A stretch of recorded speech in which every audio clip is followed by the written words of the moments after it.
Et aujourd'hui, mes frères et sœurs, on va parler de choses cachées, on va parler de choses qui ont de la valeur. Dites-moi, de la valeur. Amen. Faites-moi un petit signe quand vous avez trouvé le psaume. Psaume de David, psaume 110. C'est dans l'Ancien Testament.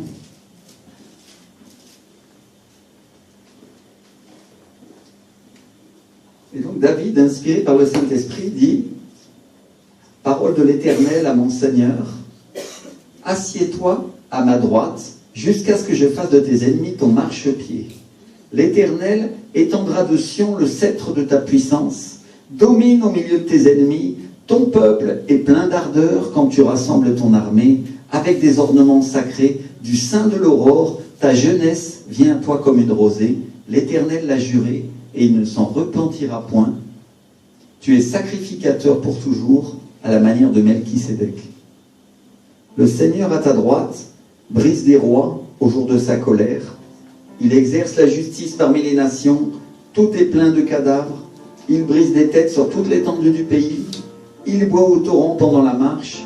C'est pourquoi il relève la tête. Dites avec moi, c'est pourquoi il relève la tête. Alléluia. Le psaume 110, c'est une prophétie de David sur la venue de Jésus-Christ. Alléluia.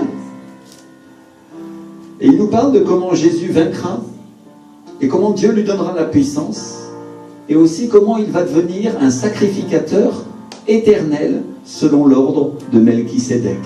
Alléluia. Mais il nous parle aussi de la manière dont Jésus va exercer la justice et tirer vengeance de ses ennemis.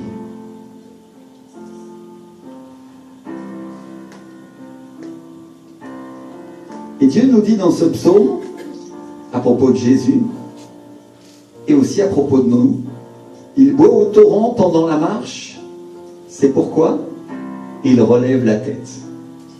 Dites avec moi, il boit au torrent. Et le mot utilisé pour torrent, c'est un mot hébreu qui... c'est nashkala, je ne sais pas si je le prononce bien. C'est un mot qui désigne à la fois un ruisseau, un torrent, une vallée étroite dans laquelle coule un ruisseau et un puits. Un puits de mine. Dites quoi, un puits?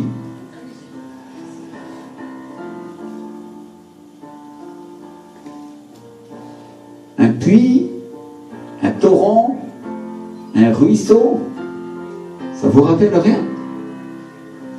Tout ça, mes frères et sœurs, ce sont des types du Saint-Esprit. La Bible nous appelle le Saint-Esprit un torrent, un fleuve, un torrent bouillonnant. Et elle nous parle aussi de puits dans lesquels les serviteurs d'Isaac, le fils de la promesse, qui représente Jésus, a trouvé de l'eau vive. Alléluia. Merci Seigneur. Toute la Bible nous parle du Saint-Esprit et nous parle de Jésus. Alléluia. Et c'est un mot qui désigne aussi une vallée étroite où coule l'eau.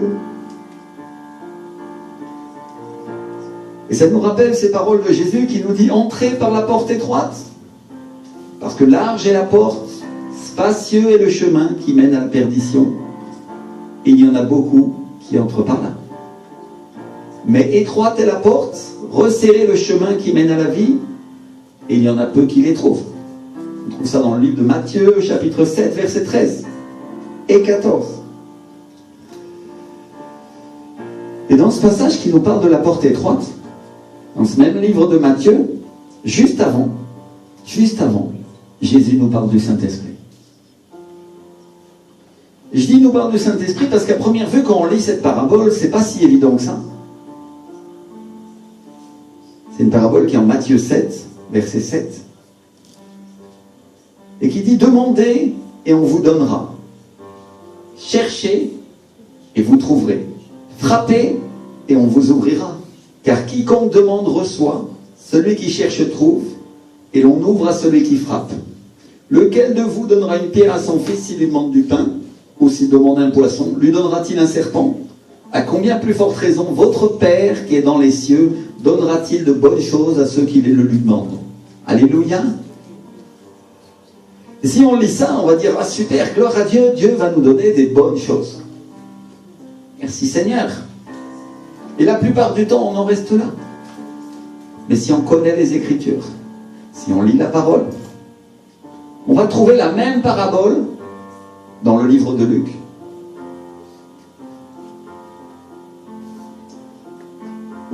Où Jésus dit, demandez et on vous donnera, cherchez et vous trouverez, frappez et on vous ouvrira, car quiconque demande reçoit, celui qui cherche trouve, et l'on ouvre à celui qui frappe. Quel est parmi vous le père qui donnera une pierre à son fils s'il lui demande du pain? Ou s'il demande un poisson, lui donnera-t-il un serpent au lieu d'un poisson? Ou s'il demande un œuf, lui donnera-t-il un scorpion? Si donc méchants comme vous l'êtes, vous savez donner de bonnes choses à vos enfants, à combien plus forte raison le Père Céleste donnera-t-il le Saint-Esprit à ceux qui le lui demandent? Alléluia. La même parabole, mais là c'est plus clair. Jésus dit plus seulement des bonnes choses. Il dit, votre Père vous donnera le Saint-Esprit si vous le lui demandez. Alléluia. Merci Seigneur.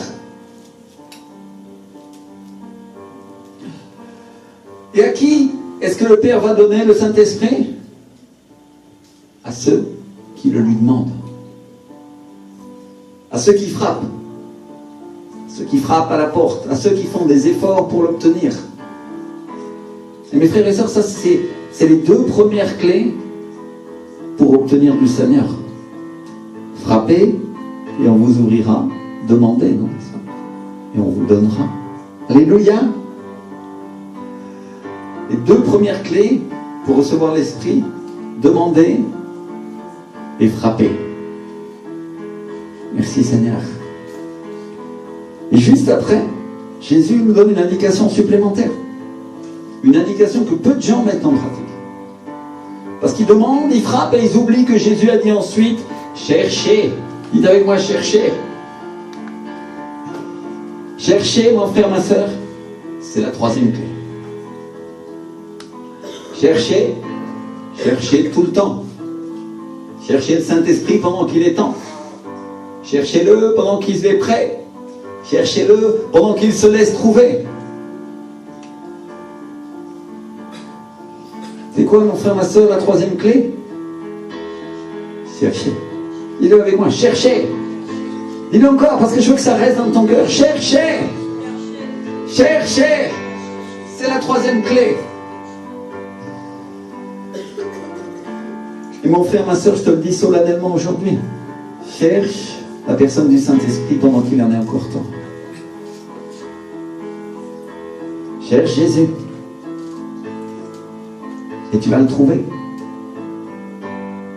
Peut-être il y en a certains qui vont dire, mon pasteur, où est-ce que je dois chercher? Comment je dois faire pour chercher le Saint-Esprit? La première chose, c'est de donner sa vie au Seigneur.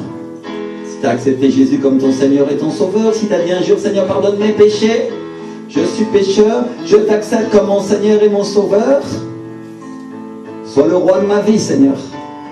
Viens vivre en moi, Saint-Esprit. La Bible dit que c'est une prière qui nous fait passer de la mort à la vie, n'est-ce pas? Alléluia. Des ténèbres à la lumière. Dites avec moi, la lumière. Merci Seigneur. Et la Bible dit que le Saint-Esprit vient vivre en nous. Et mon frère, ma soeur, c'est une réalité spirituelle. Une personne qui accepte Jésus comme son Seigneur et son Sauveur devient, la Bible dit, le temple du Saint-Esprit. Amen. Alléluia. Et beaucoup de chrétiens restent là, et ils sont sauvés, mais ils n'entrent pas dans la puissance de Dieu, parce qu'ils ne connaissent pas la personne du Saint-Esprit. Le Saint-Esprit est une personne, c'est la troisième personne de la Trinité, et il a autant de valeur que Jésus ou que Dieu le Père. Alléluia. La Bible dit qu'ils sont un, dans le sens qu'ils ont une unité parfaite et complète. Ils sont complètement d'accord entre eux. La Bible dit, écoute Israël, ton Dieu est un. Il est un seul, mais il est trois personnes, avec trois personnalités. Et tu vas te dire avec ta tête, comment c'est possible, pasteur, ces choses-là? Parce que tu regardes aux choses de l'homme, et pour un être humain, c'est impossible.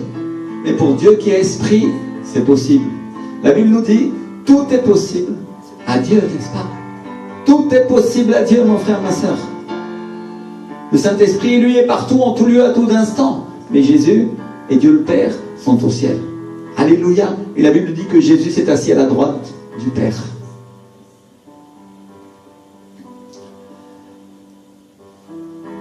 Alors comment je vais chercher Jésus dans les Écritures? Comment je vais chercher le Saint-Esprit? La première chose, c'est dans la parole de Dieu, dans la Bible. La Bible, mon frère, ma soeur,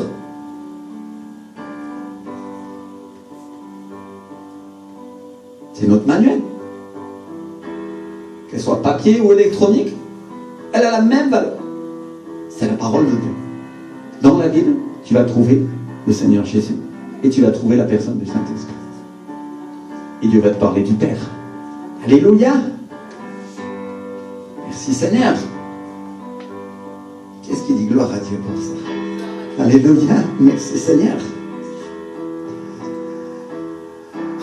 Si j'ouvre ma Bible dans le livre des psaumes ou dans le livre des proverbes, la Bible m'enseigne à chercher l'Esprit du Seigneur comme un trésor. Elle m'enseigne à chercher la sagesse. Elle le décrit comme une personne. Et c'est ce qu'il est. Esprit de sagesse, esprit de conseil, esprit de crainte de l'Éternel. Alléluia. Ce sont des caractéristiques du Saint-Esprit et ce sont des caractéristiques de Jésus. L'Esprit du Seigneur et l'Esprit de Jésus. Alléluia. Merci Seigneur. Et la Bible nous enseigne aussi à chercher Dieu dans le lieu secret. Elle nous parle de nous mettre à part, dans un moment de prière, un moment plus tranquille, un moment où on peut être seul, en intimité avec Dieu. Alléluia. Je n'irai pas jusqu'à dire qu'aujourd'hui c'était un moment comme ça, mais on n'en était pas loin. Aujourd'hui il n'y avait pas grand monde, n'est-ce pas? Mais on a passé un moment d'intimité avec la personne du Saint-Esprit. Et pour tous ceux qui sont rentrés dans la louange à cet instant-là, Dieu a commencé à ministrer leur cœur, Dieu a commencé à parler et à transformer des choses dans leur vie. Intimité avec Dieu. Alléluia. Ce sont des moments qu'on peut vivre à l'église, mais la Bible nous parle d'un moment tout à fait spécial que nous devons mettre à part pour Dieu dans notre maison. Amen. Viens avec moi dans ma maison. Chez moi.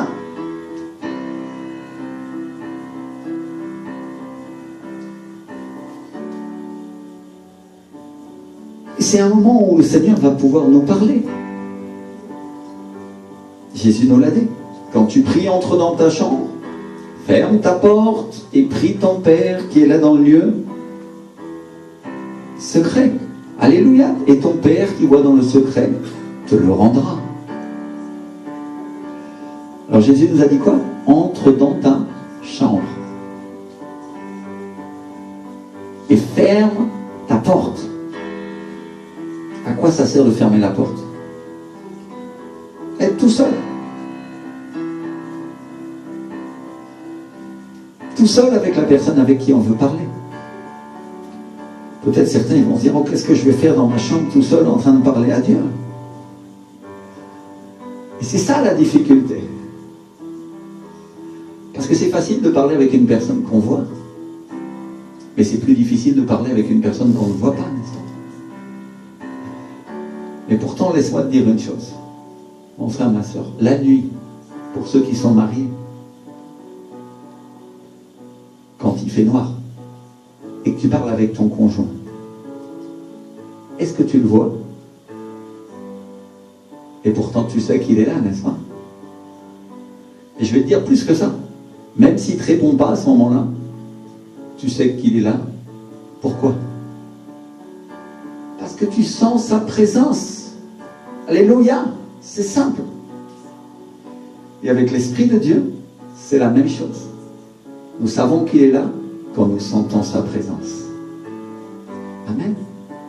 Merci Seigneur.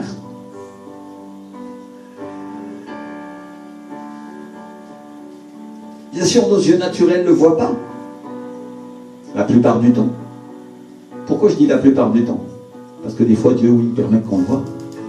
Alléluia. À moi, Dieu m'a permis de le voir plusieurs fois. Est-ce que je peux le voir à chaque fois? Non. mais je sais qu'il est là. Alléluia. Et c'est pas le fruit de mon imagination, mon frère, ma soeur, parce que j'entends sa voix et il me répond. Alléluia. Et Dieu fait des choses pour moi. Alors ce que j'essaie de te dire, c'est que si tu cherches Dieu dans le secret, si tu cherches Dieu dans ta chambre, tu vas le trouver. Exactement comme tu peux le trouver à l'église, quand le pasteur fait le travail pour toi et il ministre. Alléluia. Dieu a créé l'église pour que nous nous assemblions ensemble, nous tous les croyants en Jésus. Merci Seigneur. Pour que nous vivions la présence de Dieu. Mais il a créé aussi notre famille et notre chambre pour que nous nous enfermions à part avec lui et nous lui dédions un temps personnel. Dites quoi, un temps personnel. Personnel avec Dieu.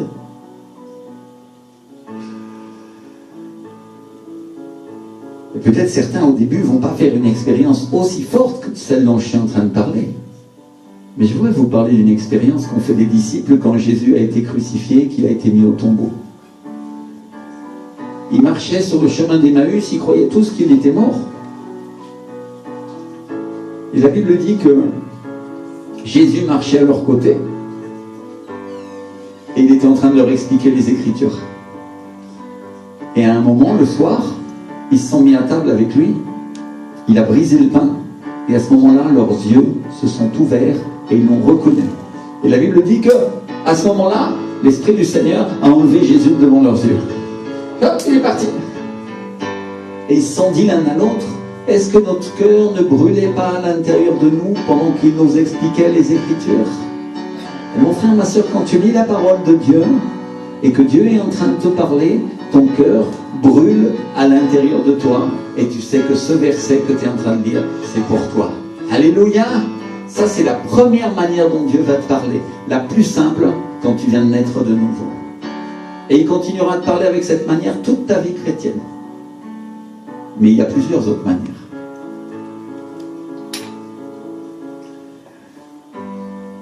Donc le premier signe de la présence de Jésus, c'est que ton cœur brûle à l'intérieur de toi pendant qu'on t'explique les Écritures. Que ce soit le pasteur qui est en train de le faire en ce moment, ou que ce soit toi quand tu es en train de lire la Bible dans ta chambre ou dans le train. Et que Dieu te parle, il y a des versets, tu vas les lire, tu les lis, et puis, bon, ok, c'est intéressant, pas mal, et d'un seul coup, ce verset-là, il sort, et tu dis, ouh, Seigneur, Dieu est en train de te parler, c'est pour moi ça, je comprends, Seigneur. Dieu est en train de te parler, c'est sa voix, c'est sa parole. Alléluia, ton cœur brûle à l'intérieur de toi, et ce verset est pour toi. Merci Seigneur. Et ça, c'est une chose qu'on fait au début dans notre chambre. On lit la parole et on attend que Dieu nous parle. Mais Jésus nous donne une indication supplémentaire. Il donne une indication plus claire pour ceux qui connaissent la parole de Dieu. Il nous dit, ferme la porte, ferme ta porte. Prie ton Père qui est dans le lieu secret. Dis avec moi, le lieu secret.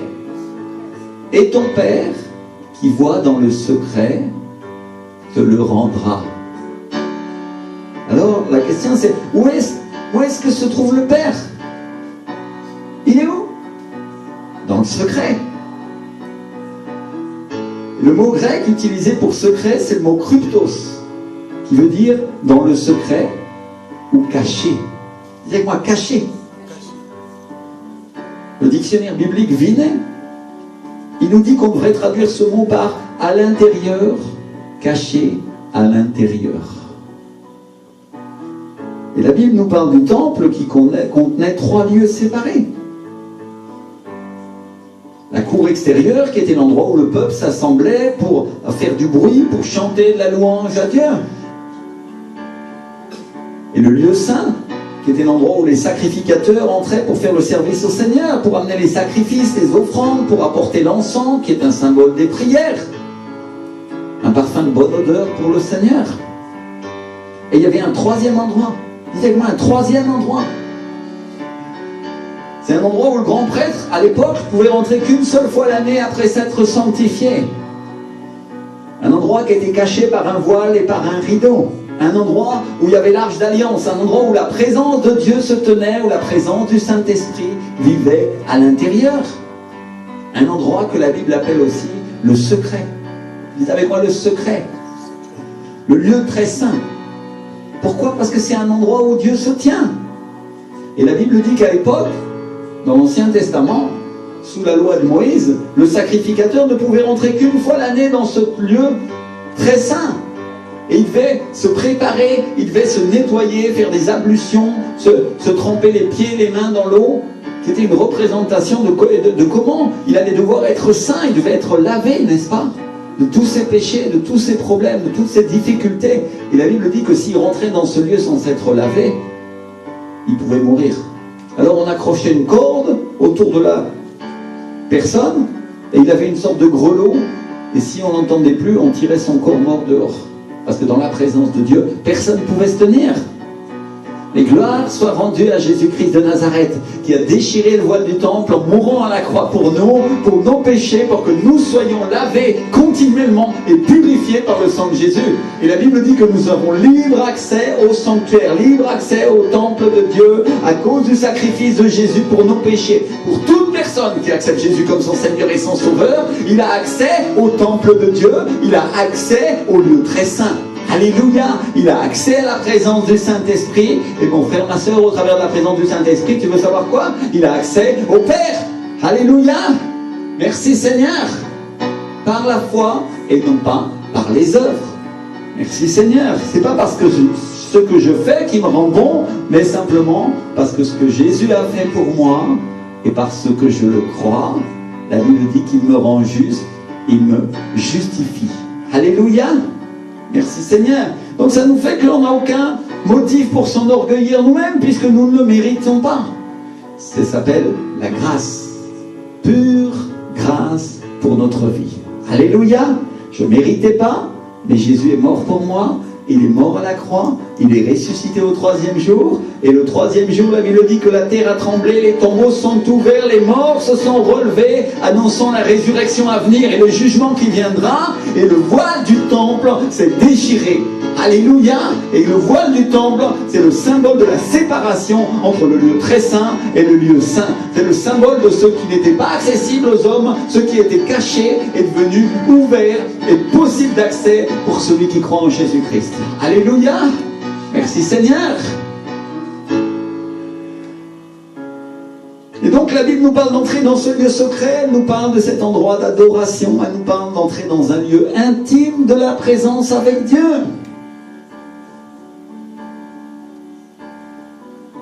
Et si vous vous rappelez, l'Ancien Testament, la Bible nous dit que c'est l'ombre des choses à venir, l'image de ce qui est en haut.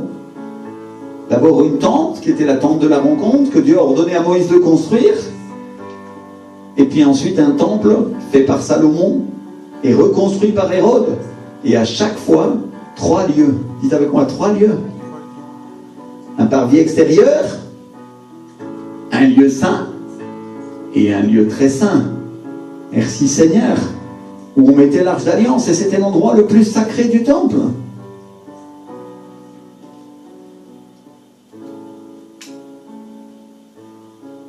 Et ce temple, c'était l'image des choses à venir.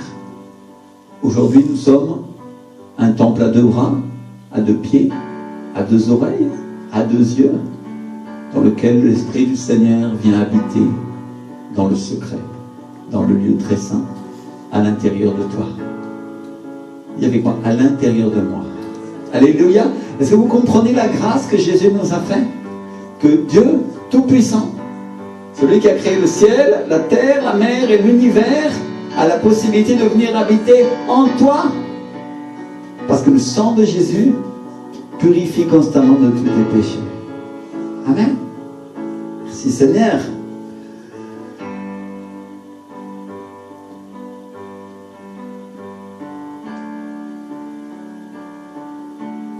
Nous sommes le temple du Saint-Esprit, dit la Bible. Est-ce que vous comprenez mieux les Écritures? Quand la Bible dit que votre Père qui voit dans le secret vous le rendra. Alléluia. Si toi tu es un temple, que l'Esprit de Dieu vit dans le secret de ton cœur, à l'intérieur de toi, dans un endroit où ton esprit vit. Ton esprit était rendu en vie quand tu as cru en Jésus. Alléluia. À ce moment-là, le Saint-Esprit vient vivre en toi Et il vient vivre dans cet endroit secret. Un endroit de ton cœur. Et il faut comprendre une chose, c'est qu'il faut que tu sois tranquille pour arriver dans cet endroit-là.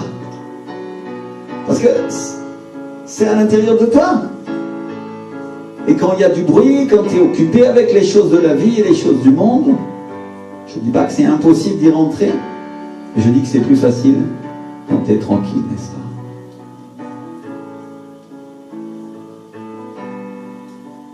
Alors je ne parle pas de ton cœur physique.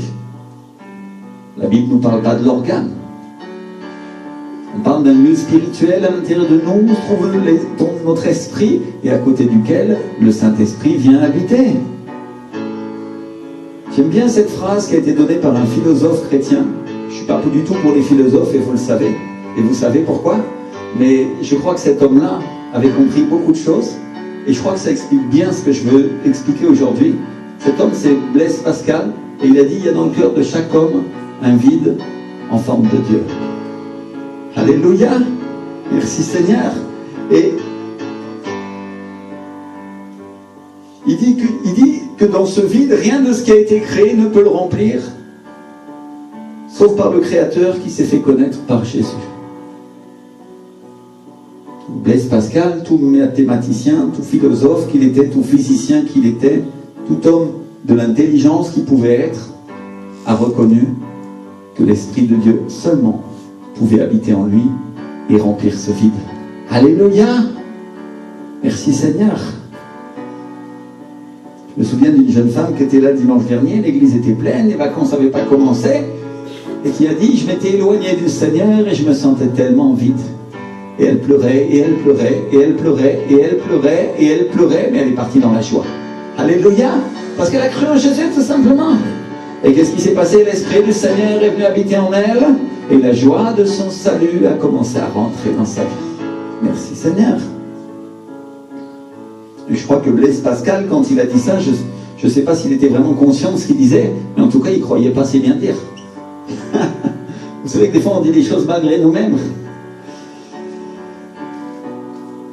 L'apôtre Paul nous dit ça avec ses propres mots dans la carte aux Romains, quand il dit « La parole est près de toi, dans ta bouche et dans ton cœur ». Alléluia. C'est Romains 18. Ça, c'est une parole que l'Esprit du Seigneur m'a rappelée pendant que j'écrivais cette prédication. La parole est près de toi, dans ta bouche et dans ton cœur. Où se trouve la parole, mon frère, ma soeur? Où se trouve Jésus? Si Jésus est la parole de Dieu, il est dans ton cœur. Tout près de toi, dans ta bouche et dans ton cœur. Est-ce qu'il parle de l'organe? Bien sûr que non. Il parle d'un endroit qui est le cœur de ta vie spirituelle dans lequel il vit. Alléluia! Merci Seigneur. Et quand tu t'assois, quand tu fais taire le bruit de ta vie, quand tu coupes les relations avec l'extérieur, avec ce qui est terrestre, avec tout ce qui agite ton âme, notre âme c'est notre pensée, c'est notre raisonnement. Quand j'éteins mon téléphone portable, quand je ne suis pas dérangé par le bruit ou par les pensées des autres qui m'agitent, ou par mes propres pensées, par mes propres craintes, quand je déconnecte et que je commence à parler avec Dieu, je vais commencer à le trouver. Et pourquoi je vais le trouver, mon frère, ma soeur? Parce que celui qui cherche trouve, et à celui qui frappe, on ouvre. Alléluia! Bien sûr, tu vas dire, ah oui, pasteur, c'est super, j'ai appris ce verset quand j'ai accepté Jésus comme mon Seigneur, et tu as raison, c'est vrai, il vient vivre à l'intérieur de mon cœur, et maintenant je suis un chrétien, je suis sauvé, je suis une chrétienne, je suis sauvé, et je crois en Jésus. Alléluia! Mais est-ce que tu as compris, mon frère, ma soeur, que cette parole continue de s'appliquer encore dans ta vie chrétienne aujourd'hui?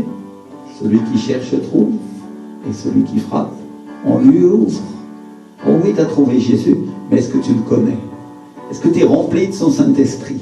Est-ce que tu sais plus de choses du ciel que de choses de la terre? Celui qui cherche et qui frappe, qu'est-ce qui se passe? On lui ouvre. Alléluia! Merci Seigneur. Si je veux comprendre les Écritures, si tu veux comprendre les Écritures, mon frère, ma soeur, tu as besoin de trouver Dieu. Tu as besoin de trouver Dieu. Pour savoir comment elle s'applique dans ta vie. Et la Bible nous dit qu'il y avait l'obscurité dans ce lieu. Dites avec moi, l'obscurité. Il y avait l'obscurité dans le lieu très saint. Et pourquoi? Parce que c'est un endroit caché. C'est un endroit qui n'est pas à la vue des hommes. Salomon a compris ça quand il a construit le temple. Il a dit, l'Éternel veut habiter dans l'obscurité. Vous trouvez ça en 1 Roi chapitre 8 verset 12 et en 2 Chroniques chapitre 6 verset 1. Dieu, l'Éternel des armées, veut habiter dans l'obscurité. Tu veux dire, mais c'est pas possible, parce que la Bible dit qu'il n'y a pas de ténèbres en lui. Oh oui, non, il n'y a pas de ténèbres, ça c'est certain. Mais tu sais pourquoi il n'a pas besoin de la lumière? Parce qu'il est lui-même la lumière, mon frère, ma soeur. Alléluia, la lumière de Dieu qui éclaire tout homme. Merci Seigneur. Et il faut comprendre une chose, c'est que Dieu se sert de l'obscurité, il se sert des ténèbres pour se cacher. Pour qu'on ne le trouve pas facilement. Et ça, mon frère, ma soeur, c'est la porte étroite. Et si tu franchis ces ténèbres, si tu franchis cette obscurité, alors tu vas trouver la lumière absolue, qui t'amène à la vérité en Jésus-Christ. Jésus est la vérité. Alléluia. Et ça, c'est ce qui se passe avec le Saint-Esprit, parce qu'au début, il est dur à trouver. Au début, je le cherche à tâtons, n'est-ce pas? Je ne sais pas comment le trouver. Au début, je cherche Dieu à tâtons, je cherche Jésus à tâtons. Les hommes tâtonnent en cherchant Dieu, jusqu'à ce qu'ils finissent par le trouver. Beaucoup tombent dans la religion, beaucoup tombent dans les attitudes des hommes, et ils n'ont pas trouvé Dieu. Mais quand ils finissent par chercher, qu'est-ce que se passe? Ça le dit, celui qui cherche, trouve. Et celui qui frappe, on lui ouvre. Alléluia. Donc je finis par trouver Jésus, le Saint-Esprit finit par venir habiter en moi. Alléluia. Et je commence à être un fils, une fille de Dieu. Et la Bible dit que toutes choses sont nouvelles, et je suis une nouvelle créature. Toutes les choses anciennes sont passées. Ma vie du passé est tombée, et je deviens une nouvelle personne en Jésus-Christ. C'est pour ça qu'on dit que je suis né de nouveau. Alléluia. Né de l'eau et de l'esprit, non pas de la volonté des hommes, ni de la chair, ni du sang, mais né de la volonté de Dieu. Merci Seigneur. Mais un fils de Dieu, une fille de Dieu, mon frère, ma soeur, doit continuer à chercher. Parce que c'est pas parce qu'il a trouvé Dieu et qu'il a été sauvé que c'est un aboutissement en soi. Oh oui, c'est une grande victoire. Oui, ta vie est sauvée. Mais la Bible dit que tu dois continuer à chercher pour trouver Dieu. Parce que tu dois le connaître. Tu dois apprendre à savoir qui il est. Alléluia. C'est une des raisons pour laquelle on est réunis à l'église. C'est une des raisons pour laquelle on lit la parole de Dieu ensemble. Et on en reçoit la révélation, on reçoit l'explication, on reçoit des visions, on reçoit des rêves. Et plein de choses de la part de Dieu. Et la Bible nous enseigne à chercher pour trouver. À creuser pour avoir plus de lui. Alléluia. Merci Seigneur. Et elle nous parle d'un puits de mine dans lequel coule un torrent. Et qu'est-ce qu'on trouve? Où est-ce qu'on trouve des mines? Mon frère, ma soeur, qu'est-ce qu'on trouve dans les mines? Où est-ce qu'on trouve des mines en général? La plupart du temps, dans les montagnes. Et qu'est-ce qu'on trouve dans les mines? De l'or, des pierres précieuses, des diamants, j'entends. Il y a des dames ici. Hein. Oui, oui. Alléluia, des émeraudes, des rubis, qu'est-ce qu'on trouve d'autre? Toutes sortes de pierres précieuses. Merci Seigneur. Et l'or, c'est un symbole de l'incorruptibilité, de la richesse de Dieu. Si vous regardez le livre d'Apocalypse, vous allez trouver dans la nouvelle Jérusalem, la Jérusalem d'en haut, qu'elle est construite en or épuré et transparent, comme du verre pur. Merci Seigneur. Et on est en train de parler de quelque chose de spirituel, parce que sur la terre, il n'y a pas d'or comme ça.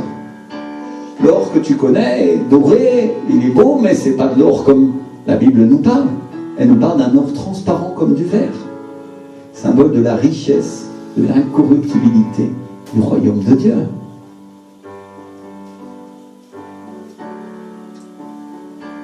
Et elle nous parle de pierres précieuses qui ornent la muraille de la ville de Dieu. Alors où est-ce qu'on trouve des pierres précieuses? Dans les mines. Et la Bible nous dit qu'il faut chercher Dieu à tâtons, il faut affronter les ténèbres, il faut creuser pour trouver les richesses de Dieu.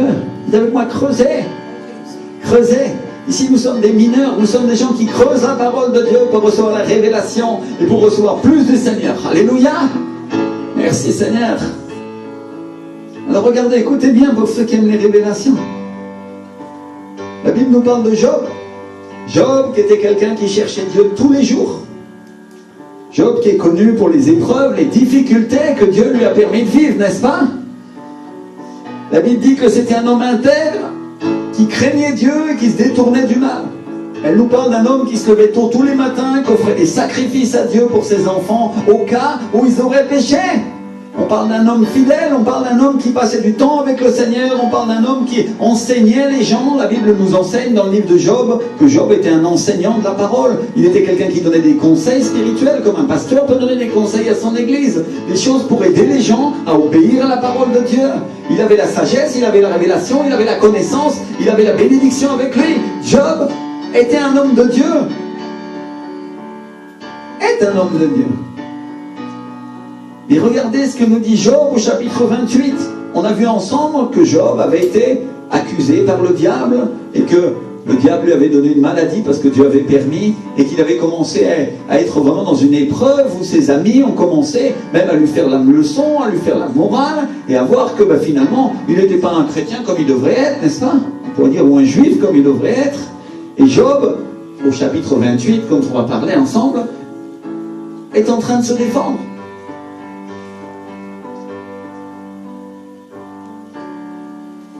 Et il dit la chose suivante. Alors qu'il est en train d'essayer de se défendre face à ses amis qui l'accusent, il dit l'homme fait cesser les ténèbres. Dites avec moi, fait cesser les ténèbres. Il explore jusque dans les endroits les plus profonds. Les pierres cachées dans l'obscurité et dans l'ombre de la mort. Il creuse un puits loin des lieux habités. Ses pieds ne lui sont plus en aide et il est suspendu, balancé loin des humains. C'est Job chapitre 28, versets 3 et 4. On va le relire ensemble. L'homme fait cesser les ténèbres. Il explore jusque dans les endroits les plus profonds. Les pierres cachées dans l'obscurité et dans l'ombre de la mort. Il creuse un puits loin des lieux habités. Ses pieds ne lui sont plus en aide et il est suspendu, balancé loin des humains. Donc le mineur est en train de creuser un puits, il fait cesser les ténèbres en cherchant Dieu, en cherchant l'Esprit du Seigneur. Et il découvre des pierres cachées dans l'obscurité, des pierres précieuses. Alors regardez bien ce que dit le verset. Il creuse un puits loin des lieux habités, là où il n'y a personne. Parce que dans le lieu secret, dans le désert, c'est loin des zones habitées qu'on découvre la personne du Saint-Esprit, qu'on découvre les richesses de Dieu. Écoutez bien ceux qui cherchent Dieu, ceux qui ont des épreuves en ce moment, ceux qui sont dans la difficulté parce qu'ils sont en train de chercher le Seigneur, parce que le Seigneur a des révélations à vous faire. Dieu va vous encourager dans sa parole et il va vous amener dans un endroit où effectivement la parole de Dieu fera cesser les ténèbres. Alléluia! Merci Seigneur! Gloire à Dieu! Et si on lit le verset suivant, Job nous dit « Ses pieds ne lui sont plus en aide ». C'est-à-dire, évidemment, c'est plus la manière de soutenir ou de marcher avec laquelle il marchait auparavant. C'est la manière de Dieu, mon frère, ma soeur. C'est la manière de Dieu. Et Job continue. Il est suspendu, balancé, loin des humains. Il faut comprendre, mes frères et sœurs, qu'il y a des moments dans notre vie chrétienne où quand on est à la recherche de Dieu, on se sent comme suspendu et balancé loin du monde. Ça vous est arrivé? Oh oui, moi je sais que certains d'entre vous, ça vous est arrivé. Et on ne peut plus s'appuyer sur rien de concret. C'est-à-dire nos pieds, notre manière d'avancer humaine, ne nous sert à rien. Et on est entièrement appuyé sur la grâce de Dieu. Dites avec moi, entièrement appuyé sur la grâce de Dieu. Et c'est quand on est dans ces ténèbres, c'est quand on est dans ces problèmes, qu'on se sent balancé loin des hommes. On sent qu'on n'appartient plus à la race de la terre.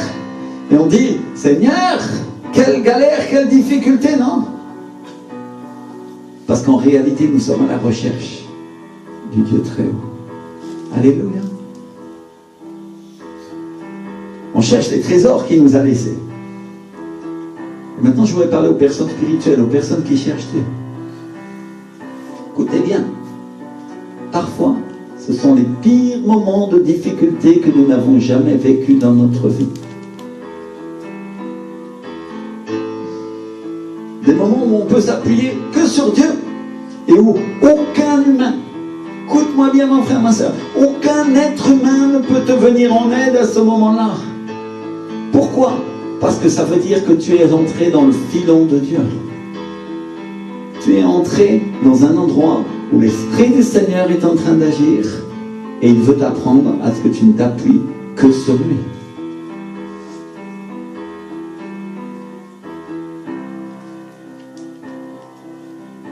Donc le mineur descend dans ce puits, il s'appuie sur les choses de l'Esprit et pas sur les choses sur lesquelles les hommes s'appuient habituellement. À partir de maintenant, il s'appuie sur Dieu, exclusivement sur Dieu. Et regardez ce que Job nous dit au verset suivant, au verset 5. La terre d'où sort le pain est bouleversée dans ses entrailles comme par le feu. Dites avec moi le feu. Ça vous rappelle rien le feu? La Bible dit que notre Dieu est aussi un feu dévorant. Quand Moïse a vu le buisson en feu, il a vu l'Esprit de Dieu. La Bible dit quand il est monté sur la montagne, toute la montagne était en feu.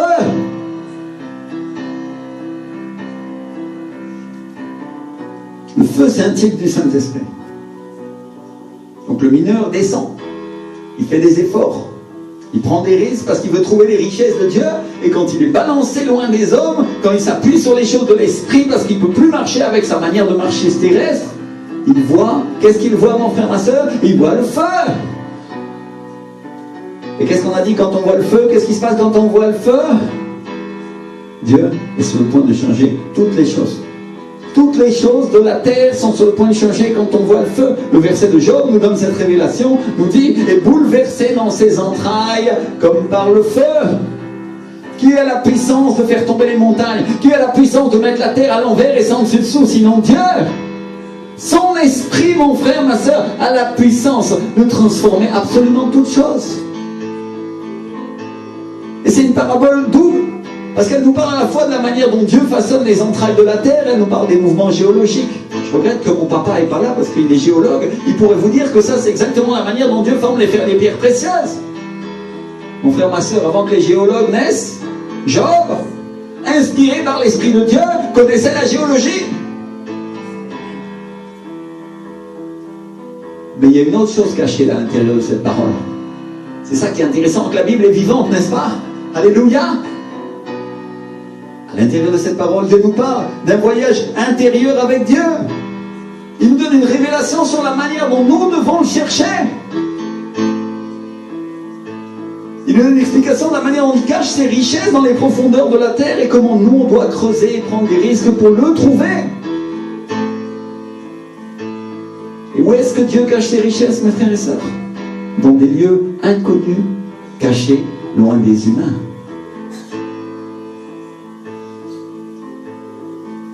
Merci Seigneur. Alors où est-ce qu'on trouve le feu? Où est-ce qu'on trouve le feu, mon frère, ma soeur? Au fond de la mine. Dans un lieu caché, qu'on a creusé pour être dans sa présence. Dites pas creuser. On est en train de parler de quelque chose de spirituel que tu fais dans ta chambre quand tu es en train de creuser la parole de Dieu et de prier pour rentrer en lui. Où l'Esprit du Seigneur se révèle. Alléluia. Merci Seigneur. Gloire à Dieu. Maintenant je vais vous parler d'une expérience que j'ai faite hier. Je n'avais pas prévu de vous la partager, mais le Saint-Esprit me dit de vous la livrer. Alors je vais le faire. Hier j'étais en train de prier le matin parce que j'étais en retard pour finir cette prédication. Et puis je n'avais pas passé le temps que je voulais avec le Seigneur. Et j'ai fermé les yeux. Et d'un seul coup, mon frère, ma soeur, j'ai vu comme un corps transparent qui sortait de mon corps. Alors j'ai ouvert les yeux parce que j'ai eu peur. Parce que ça fait peur, ça. Tu dis, ouf, qu'est-ce qui se passe, n'est-ce pas? Et j'ai commencé à dire, wow, qu'est-ce que c'est que ça? Et comme je me sentais bien et que j'étais encore vivant, j'ai dit, bon, ben, c'est bon, c'est la présence de Dieu, j'ai l'habitude. J'ai refermé les yeux. Et j'ai décidé de profiter de sa présence. Et de voir ce que Dieu voulait me montrer, n'est-ce pas? Et il s'est passé un temps. Et pendant le temps, dans la vision que j'avais, je voyais mon corps allongé sur le lit. J'étais parfaitement conscient, mon frère, ma soeur. J'étais pas mort, j'étais pas dans ce qu'on appelle les expériences, vous savez, là, que les gens font quand ils meurent. Oh non, non, non. J'étais parfaitement conscient. J'étais même très bien réveillé. Quand j'ouvrais les yeux, je vous voyais comme je vous vois maintenant. Mais j'étais dans la présence de Dieu. Et à un moment, le corps transparent à l'intérieur de moi s'est levé. Il s'est appuyé sur le sol et il est parti se promener. Comme pour s'éloigner un instant des problèmes de la chair. Mon frère, ma soeur, ton esprit à l'intérieur de toi, c'est la première fois que je vois ça. J'avais jamais vu une chose comme ça. Ton esprit à l'intérieur de toi. Ton esprit, c'est ce qui ira au ciel. Donc je voudrais que tu comprennes cette chose-là. Quand tu fais taire les problèmes de la vie, ton esprit a le pouvoir de se rendre auprès de Dieu. Tu es là en train d'adorer le Seigneur, tu es là dans sa présence, ton corps est là. Tu es encore dans ton corps, tu n'es pas mort. C'est pas ton heure encore. Rassure-toi. Alléluia. Et il n'y avait vraiment rien à craindre et j'avais absolument aucune crainte. Mais j'ai compris une chose. Que quand tu t'éloignes des problèmes de la chair, c'est plus facile de trouver Dieu. Ton esprit sait où Dieu se trouve. Et vous savez, je vais vous dire, parce que je me demandais pourquoi j'avais vu quelque chose comme ça. Et l'Esprit m'a rappelé ce verset de Paul qui dit qu'il y a un homme qui avait été emmené au 7e ciel et il dit, si c'est dans son corps, je ne le sais. Si c'est hors de son corps, je ne le sais. Dieu le sait. Et je peux vous avouer une chose, que quand j'ai vu ces choses-là, moi non plus je ne savais pas. Merci Seigneur. Alors où est-ce qu'on trouve le feu? Où est-ce qu'on voit l'Esprit du Seigneur? Au fond de la mine. Quand on a creusé pour être dans sa présence, quand on a creusé pour entrer dans le lieu secret, dans ce lieu caché, inconnu des hommes, mais bien connu de Dieu. Bien connu de Dieu. Et qu'est-ce qu'on trouve dans ce lieu? Du saphir, des pierres précieuses, de la poudre d'or, des pierres précieuses de Dieu. Donc on parle d'une mine, on parle d'un endroit où on extrait l'or et l'argent, et où on le fait fondre pour le raffiner et le rendre plus pur. Ça, c'est les versets qui sont juste avant ceux que je viens de vous lire. Et ça nous parle des épreuves, mes frères et sœurs. Quand Dieu chauffe notre vie pour raffiner l'or et l'argent qu'il veut que nous soyons, et qui représente sa richesse, son incorruptibilité. Dieu fait fondre ta vie. Il va enlever les impuretés, il va enlever les scories. Il va y avoir des épreuves, il y aura des difficultés à affronter. Mais en Jésus, tu as la victoire. En Jésus, tu as la victoire, mon frère, ma soeur. Et on parle aussi d'un endroit où on trouve des pierres précieuses qui poussent à cause de la pression et de la température qui règne dans ces endroits-là. C'est un endroit terrible. Si tu as étudié la géologie, tu vas savoir que les cristaux poussent avec des pressions incroyables. C'est quand la terre pousse et qu'il y a de la chaleur et de l'humidité que les cristaux commencent à se former et que ça donne des pierres précieuses.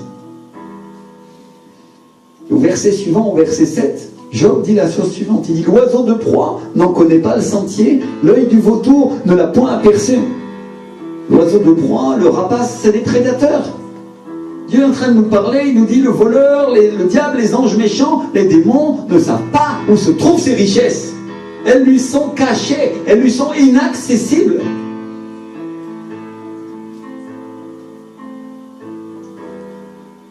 Job continue, il dit au verset 8, les plus fiers animaux ne l'ont point foulé, le lion n'y a jamais passé. C'est-à-dire, Dieu est en train de nous dire, c'est pas un lieu qui est accessible à tout le monde. Même les animaux les plus fiers, même les plus forts de la terre, ne l'ont point foulé et n'y sont point descendus. Et le Seigneur nous donne une indication supplémentaire quand il dit « L'homme porte sa main sur le roc », c'est le verset 9. Il renverse les montagnes depuis la racine.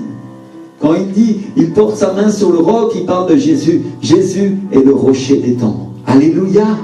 L'homme place sa main sur Jésus. Et il renverse les montagnes, depuis la racine. Jésus est le rocher auquel Moïse nous a donné à boire. Il a donné à boire à son peuple quand il était dans le désert. C'est pas que Moïse, avec l'autorité que Dieu lui avait donnée, a frappé avec sa verge sur le rocher alors que le peuple se plaignait pour boire et que l'eau a coulé en plein désert. Jésus, le rocher des temps, peut nous donner à boire dans le désert spirituel de notre vie. Peut-être tu te demandais, tu diras, il renversera les montagnes. Qu'est-ce que ça a à voir avec le rocher? Si tu lis le livre du prophète Ésaïe, tu vas trouver au chapitre 41, verset 15, un verset qui dit « Il broiera des montagnes, il rendra les collines semblables à de la balle. » Et tu vas trouver aussi « Toute montagne sera aplanie et toute vallée sera comblée. » Qui a à voir avec l'avenir de Jésus, n'est-ce pas? Alors qui est-ce qui renverse les montagnes depuis la racine, mon frère, ma soeur? Sinon Jésus-Christ de Nazareth. C'est lui.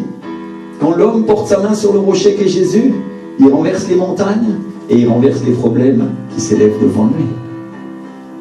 Les montagnes, c'est toujours une image des problèmes, c'est les difficultés qui nous empêchent d'avancer. Qu'est-ce qu'il nous dit? Qui es-tu, grande montagne qui s'élève devant Zorobabel? Tu seras aplani. Vous avez déjà lu ces versets prophétiques? Ou si tu as la foi comme un grain de sénévé, comme un grain de moutarde, tu ordonneras à cette montagne, ôte-toi de là et jette-toi dans la mer, et ça arrivera. Matthieu 21, 21.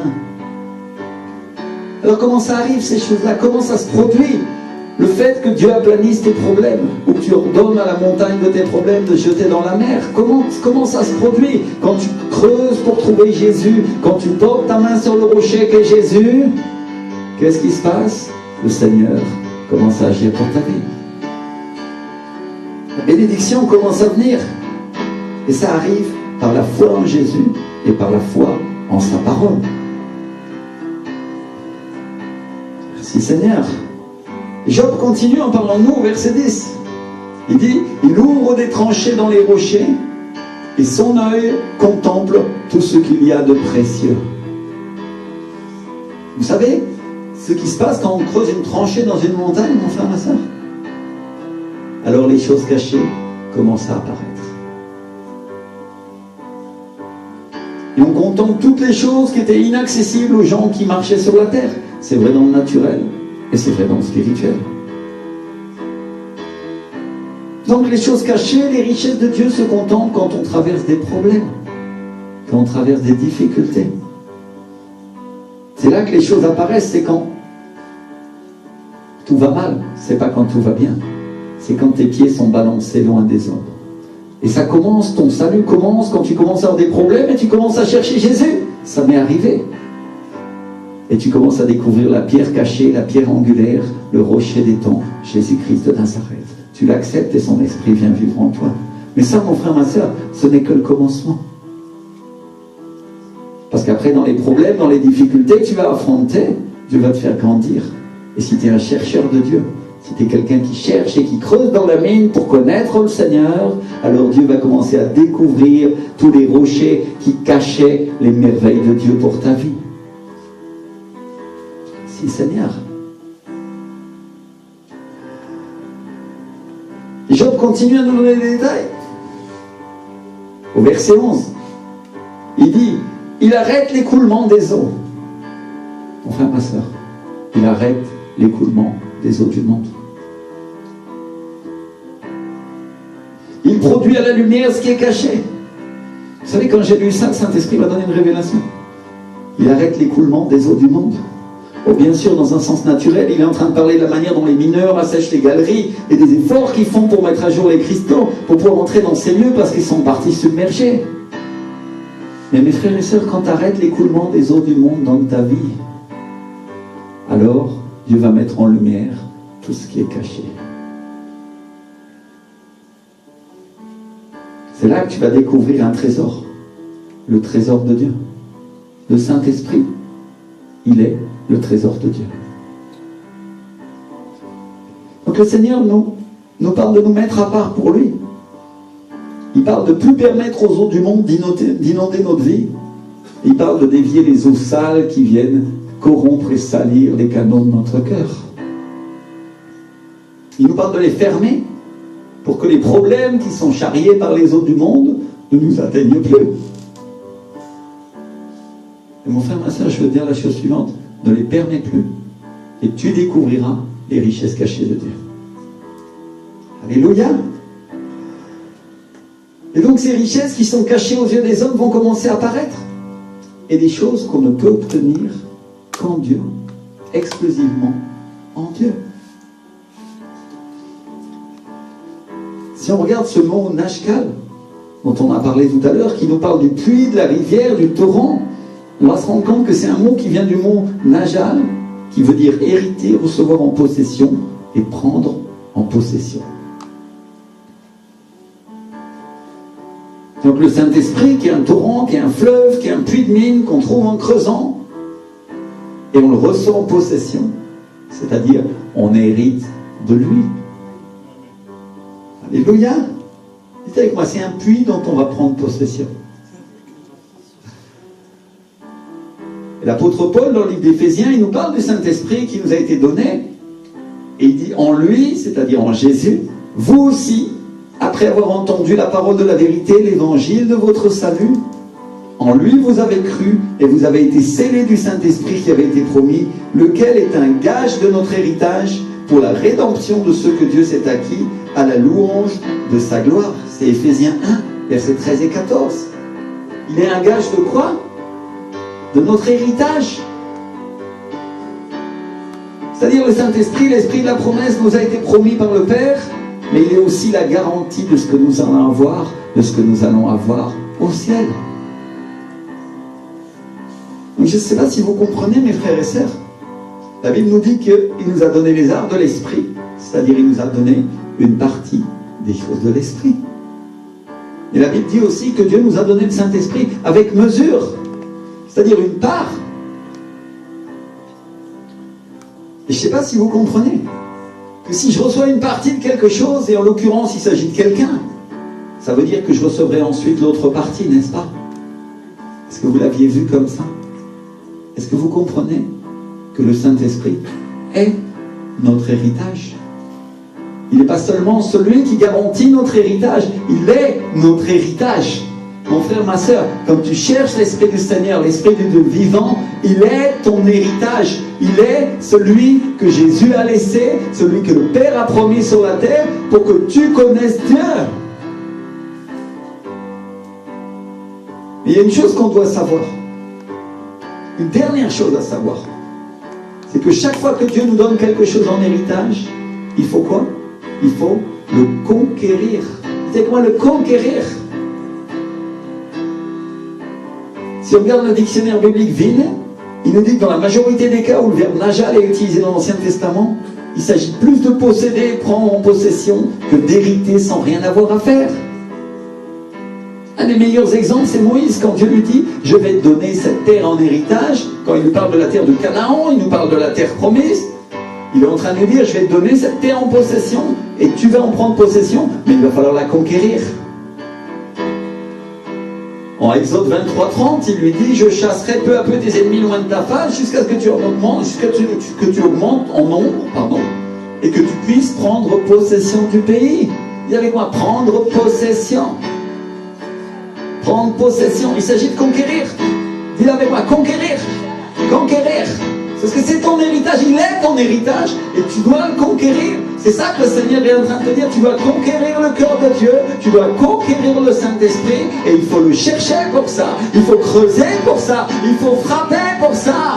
Alléluia. Je vois qu'on se lève, on va commencer à prier et dire, Seigneur, mon Dieu, je veux conquérir ton cœur, Seigneur, je veux être celui ou celle qui conquiert le cœur de Dieu, je veux rentrer dans mon héritage aujourd'hui, Saint-Esprit, je veux te connaître, mon Dieu, cher Saint-Esprit, que tu es précieux, que tu es puissant, mon Dieu, que tu es glorieux, mon roi. Oh, repa yala masiti rima korimanda kaya la masote reba baba yene kandere mandaya. Tu es la richesse cachée, tu es le trésor de Dieu, Seigneur. Alléluia, mon roi. Viens remplir ma vie, Saint-Esprit. Fais de moi un chercheur, fais de moi un mineur. Peu importe si mes pieds sont balancés loin des hommes, Seigneur. Peu importe si je suis dans les tourments, dans les problèmes. Ce qui compte, c'est que ton esprit me conduit, Jésus. Ton esprit, mon Dieu.